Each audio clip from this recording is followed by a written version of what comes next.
കാരുണ്യാഭിഷേകം, ആരാധിക്കുന്ന ജീവിതങ്ങളിൽ കാരുണ്യാഭിഷേകം, കാരുണ്യാഭിഷേകം.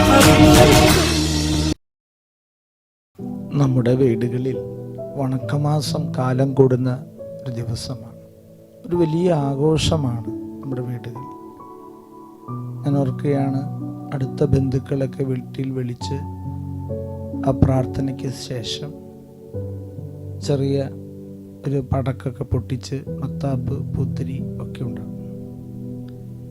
മാതാവിനോട് പ്രത്യേക ഒരു അടുപ്പമുള്ളൊരു മാസമാണ് മെയ് മാസം. മാതാവിനോടൊരു അടുപ്പമുണ്ടാകുമ്പോൾ മാതാവ് നമ്മിൽ ചെയ്യുന്ന ഒരു വലിയ ദൗത്യം എന്താണെന്ന് ചോദിച്ചാൽ, ഈശോയോട് നമുക്ക് കൂടുതൽ സ്നേഹിക്കുവാനും പ്രാർത്ഥിക്കുവാനും പ്രചോദനം ലഭിക്കുമെന്നുള്ളതാണ്. മാതാവിൻ്റെ ജീവിതത്തിലേക്ക് നാം ഒന്ന് കടന്നു ചെല്ലുമ്പോൾ, ദൈവത്തിനോടൊരു അടുപ്പമുണ്ടായ ഒരു സമയത്ത് ഗബ്രിയേൽ ദൂതൻ ഇറങ്ങി വരുന്നു സ്വർഗത്തിൽ നിന്ന്. ദൈവത്തിനോട് കൂടുതൽ അടുക്കാൻ തുടങ്ങിയപ്പോൾ പരിശുദ്ധാത്മാവ് അവളിൽ വന്ന് വസിക്കുകയും അവൾ ഗർഭിണിയായി ഉടനെ പരിശുദ്ധാത്മാവിനാൽ നിറഞ്ഞ് എലിസബത്തിൻ്റെ അരികിലേക്ക് പോകുന്നു. അപ്പോൾ ഉള്ളിൽ ദൈവത്തിൻ്റെ ആത്മാവ് നിറയുമ്പോഴൊക്കെ പരിശുദ്ധ അമ്മ ദൈവസ്നേഹം കൊണ്ട് നിറയുകയും പരസ്നേഹത്തിൽ അത് ഫലം പുറപ്പെടുവിക്കുകയും ചെയ്യുന്ന ഒരമ്മയെ കാണാം.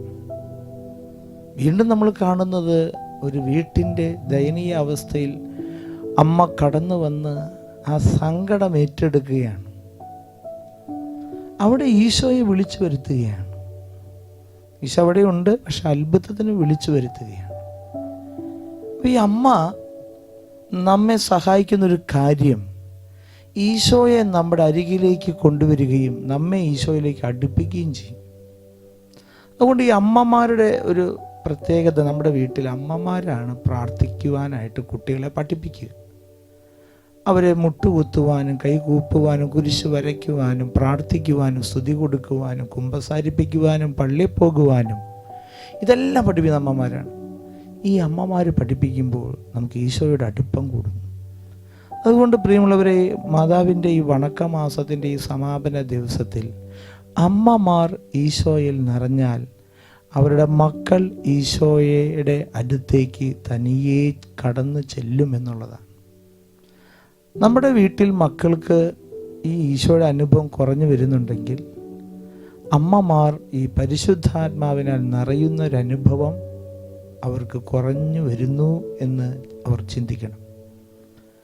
ഇനി എന്തെങ്കിലും കാരണത്താൽ അമ്മമാർക്ക് പരിശുദ്ധാത്മാവിൻ്റെ അനുഭവം കുറഞ്ഞില്ലെങ്കിലും കുട്ടികളിൽ കുറവ് വന്നാൽ അമ്മമാർ അവരുടെ മിഴികൾ പൂട്ടാതെ കർത്താവിൻ്റെ ആ മിഴികളിലേക്ക് നോക്കി ഈ കുഞ്ഞു മക്കളെ ഈശോയ്ക്ക് കാഴ്ചവെക്കണം.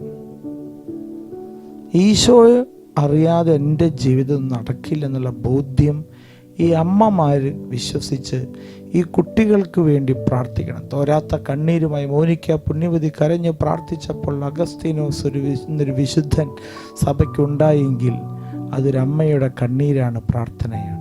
അതുകൊണ്ട് ഈ മാതാവിൻ്റെ വണക്കമാസത്തിൽ നമുക്ക് അമ്മയോട് പ്രാർത്ഥിക്കുമ്പോൾ അമ്മ നമ്മെ ഈശോയുടെ അരികിലേക്ക് കൊണ്ടുചെല്ലും. അതാണ് അമ്മയുടെ ദൗത്യം. അതുകൊണ്ട് നമുക്ക് പ്രാർത്ഥിക്കാം. കർത്താവായ ഈശോയെ, ഞങ്ങളുടെ കുടുംബങ്ങളിൽ പ്രാർത്ഥനയും വിശ്വാസവും നഷ്ടപ്പെട്ട് ജീവിക്കുന്ന ഒരുപാട് ജീവിതങ്ങളുണ്ട്.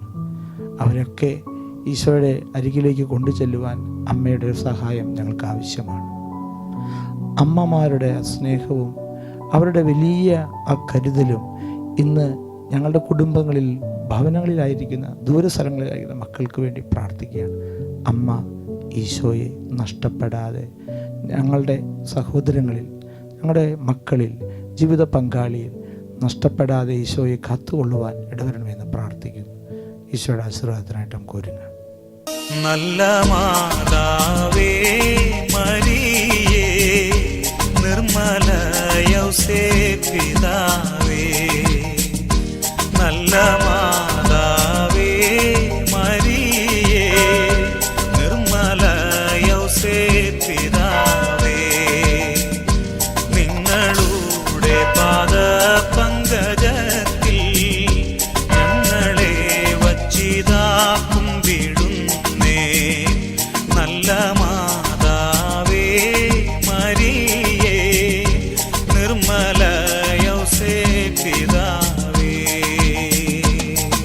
പരിശുദ്ധ പരമദിവ്യകാരുണ്യത്തിന് നേരം ആരാധനയും സ്തുതിയും പുകഴ്ച ഉണ്ടായിരിക്കട്ടെ. പരിശുദ്ധ പരമദിവ്യകാരുണ്യത്തിന് നേരം ആരാധനയും സ്തുതിയും പുകഴ്ച ഉണ്ടായിരിക്കട്ടെ. പരിശുദ്ധ പരമദിവ്യകാരുണ്യത്തിന് നേരം ആരാധനയും സ്തുതിയും പുകഴ്ച ഉണ്ടായിരിക്കട്ടെ.